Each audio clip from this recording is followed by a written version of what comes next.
L-unika skola Musulmana f'Malta, Marjam Al-Batul, se jkollha tagħlaq l-iskola sekondarja fi ħdana mis-sena skolastika li jmiss. Dan minħabba problemi finanzjarji li jakkumulaw tul l-aħħar 5 snin. Il-fondi li l-iskola kienet tiddependi fuqhom ħadu tiżbita meta għajnuna finanzjarja li kienet tirċievi mill-Libja waqfet ħesrem u waqdiet tal-karità oħrajn li kienu joffru l-għajnuna tagħhom ma setgħux jibqgħu jagħtu d-donazzjonijiet lill-iskola. Għalkemm il-Gvern kien ukoll joffri fondi lil Marjam Al-Batul, dawn kienu biżżejjed biex ikopru biss terz tal-infiq li kienet tagħmel l-iskola.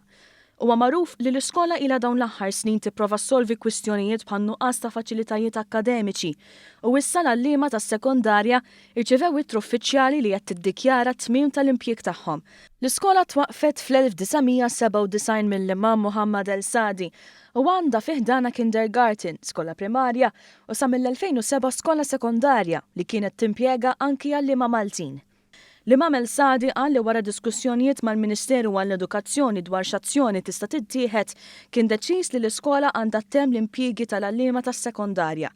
Is-servizzi tal-edukazzjoni bikrija u dik primarja xorta jibqgħu jiġu offruti grazzi għal għajnuna finanzjarja żejda li l-Gvern se joffri.